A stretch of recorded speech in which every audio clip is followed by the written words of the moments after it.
Nah, tadi yang ini ya, kita udah untuk aplikasinya. Ini kan, nah aplikasinya saudara bisa coba sendiri. Nanti kalau nanti Ibu kirimkan juga untuk contoh aplikasinya. Jadi terlihat bahwa di sini ini adalah nilai parameternya, kemudian S-square, nah uji T-nya, H0-nya yang dilihat ada experience misalnya, kemudian H1-nya diasumsikan adalah besar dari 0. Berarti semakin tinggi experience atau pengalaman, maka upah akan tinggi, besar dari 0. Jadi secara teori dan empiris dia adalah uji satu arah. Nah, nilainya adalah berapa? Yaitu sebesar T statistiknya adalah 0,041 bagi dengan 0,017. Dari mana datang asalnya? Dari sini. Jadi kita bisa sebenarnya melihat uji T hitung, yaitu dibagi, itu nilai B estimator tadi dibagi dengan standar error 0,641 bagi dengan 0,17, maka diperoleh nilai T statistik adalah 2,41. Ini kalau manual. Kalau misalnya mau cari dari rumus ini ya, ini ya, DJ dibagi dengan standar error, parameter dibagi dengan standar error dari parameter. Jadi ini sebenarnya kalau misalnya sudah acak-acak itu akan ketahuan. Misalnya kalau dosennya ekonometrik ya, ini diketahui 0,92 dibagi nanti standar errornya adalah 0,07. Nanti aplikasinya nanti di YouTube satu lagi. Kita fokus dulu ke teorinya. Jadi 0,092 dibagi 0,07 berapa nanti T hitungnya? Kalau T hitung lebih kecil daripada T tabel, maka akan T hitung lebih kecil dari T tabel, berarti tidak signifikan. Nah ini jumlah ini DF ya, N kurang K kurang 1. K di sini adalah 3, berarti 1, 2, 3. Jumlah variabel bebas kemudian dikurang dengan 1. Jumlah variabel bebas dikurang dengan 1. N kurang K dikurang 1. Makanya 526 dikurang 3 dikurang dengan 1. Gitu. Itu untuk rumus untuk mencari T hitung. Nah, carilah nanti nilai T hitungnya sudah bisa, sehingga nanti diperoleh bahwa apa? Ternyata T hitungnya adalah sebesar ini ya, 1,645. Kalau untuk alfa 0,505% atau alfa 1%, maka 2,36. Jadi dia lebih besar daripada T tabel. Artinya menolak H0, sehingga dia efeknya bahwa experience berpengaruh terhadap upah. Nah, yang kalau negatif yang tadi Bu jelaskan, nah ini enrollment berhubungan negatif dengan matematika. Berapa kali dia masuk, semakin skor enrollment terhadap matematika. Kemudian nanti terlihat bahwa nilainya apa? Ternyata nilainya adalah 0,91. Nanti kita lihat lebih kecil daripada 1,65. Berarti kalau kecil berarti tidak signifikan. Makanya dia tidak bisa menolak hipotesis. Saya tidak ada efek terhadap performance. Di sini dia tidak buat hubungan negatifnya ya, karena dia yang ditolak adalah H0. Gitu.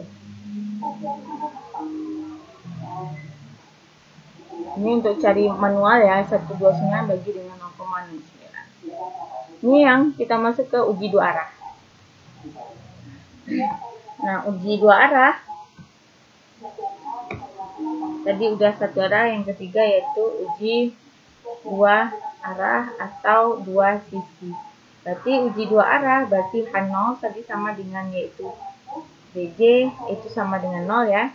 Kemudian H1 sama dengan B1. Nah, karena dia dua arah, maka kita tidak tahu arahnya mau positif atau negatif, maka dia adalah tidak sama dengan 0. Nah, ini yang sangat membedakan antara uji satu arah dengan dua arah. Jadi kita tidak tahu nih.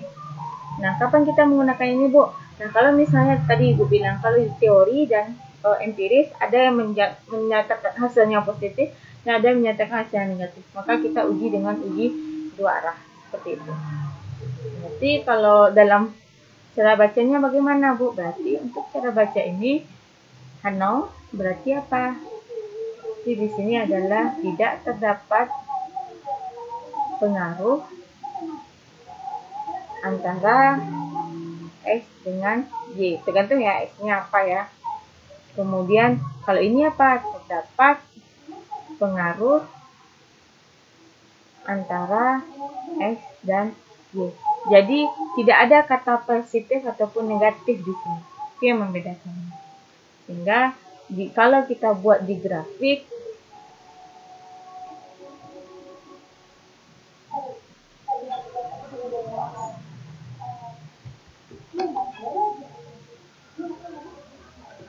itu aja asumsi aja ini udah normal ya. Nah, ini adalah 0, maka tidak tahu arahnya positif atau negatif. Maka ini adalah terkritis, ini juga adalah terkritis yang negatif. Jadi dia bisa dua arah. Bisa pada saat kecil di sini atau sebelah sini. Ke daerah yaitu H1 yang diterima yaitu yang 2 ini. Yaitu daerah apa? Yaitu H0 ditolak atau HA tidak ditolak. Sedangkan daerah yang warna kuning ini adalah kondisi pada saat apa? Yaitu H0 tidak ditolak. H0 tidak ditolak atau H1 ditolak. Nah, kapan dia? Nah, terlihat ini kan nilai T-nya nih. Pada saat T-nya lebih besar daripada T kritis atau T-nya lebih besar daripada T kritis yang negatif.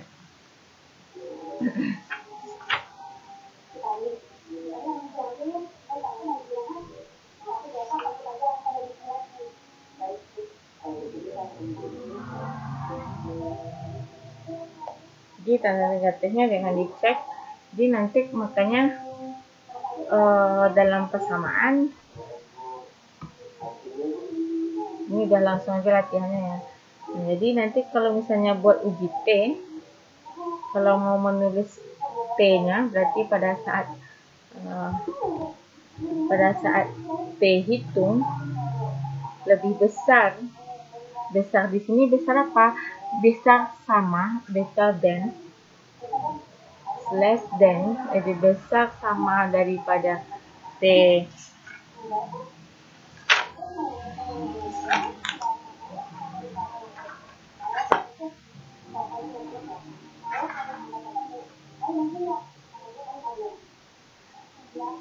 tabel atau signifikannya lebih kecil sama daripada alfa, yaitu 5, 10 atau berapapun, maka di sini tadi apa? T hitung lebih besar daripada T tabel. Di sini T hitung, ini T tabel atau T kritis. Maka ini adalah H0 ditolak atau HA tidak ditolak. H0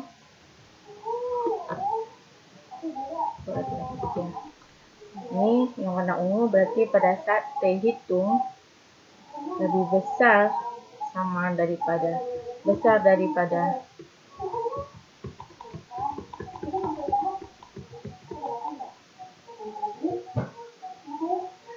pada saat T hitung lebih besar daripada T tabel besar atau ini ya signifikannya lebih kecil sama daripada alfa. Alfanya boleh 1, boleh 5 atau 10%. Maka di sini apa? Yaitu di sini berarti tadi yang dinyatakan di dalam gambar. Yaitu H0 ditolak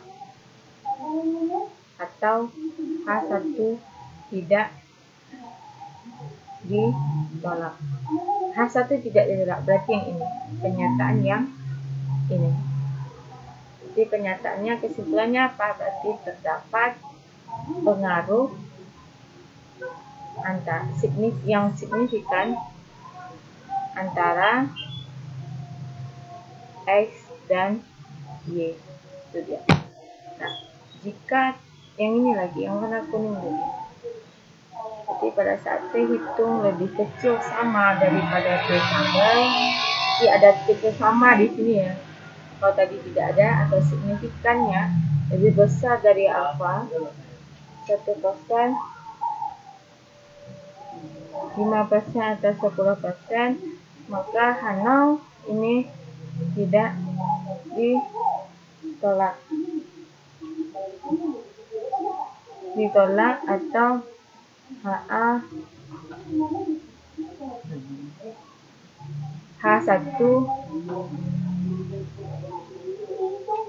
H1 ditolak.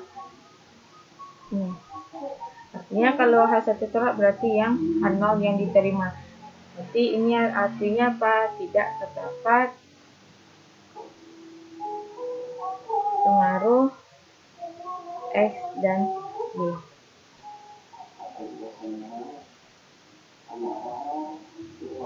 Itu adalah untuk uji dua arah. Nah, untuk aplikasinya nanti akan Ibu jelaskan di YouTube yang satu lagi ya, uji satu arah, dua arah, dan yang positif dan negatifnya ini. Kemudian yaitu uji untuk signifikan atau F-test. Nah, uji F-test, nah ini dia H0-nya, berarti bagaimana pengaruh dari semua variabel X terhadap Y. Berarti kalau misalnya uji H0, H0-nya berarti sama dengan 1, iya, sama dengan 0, B2 sama dengan 0, B3 sama dengan 0, B4 sama dengan 0. Kemudian untuk yang F, yang untuk H1-nya, berarti kalau dia itu uji satu arah, maka kita pakai misalnya seperti ini. Oke, untuk uji F lagi. Nah, uji F yaitu uji simultan. Nah, uji simultan ini, maka kalau kita menggunakan uji satu sisi atau satu arah, maka H0 tetap sama, yaitu pada saat B1 sama dengan 0, B2 sama dengan 0, B3 sama dengan 0, B4 sama dengan 0. Nah, H1-nya B1 kalau misalnya di teori tadi kecil dari 0 berarti kecil, B2-nya apa? Kalau kecil berarti kecil, kalau misalnya B3-nya besar berarti besar 0, B4-nya misalnya besar dari 0. Itu untuk uji satu sisi. Kalau untuk dua sisi berarti H0-nya apa? H0 sama dengan B1 sama dengan 0, B2 sama dengan 0, B3 sama dengan 0, B4 sama dengan 0, kemudian H1 sama dengan B1 titik 2 ya.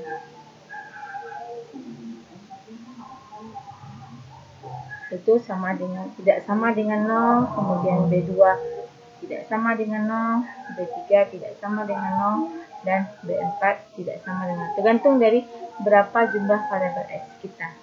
Kalau ini berarti X-nya adalah 4. Seperti itu. Nah, untuk H0 berarti ya udah tidak terdapat pengaruh signifikan antara S1, S2, S3 dan SKN terhadap Y.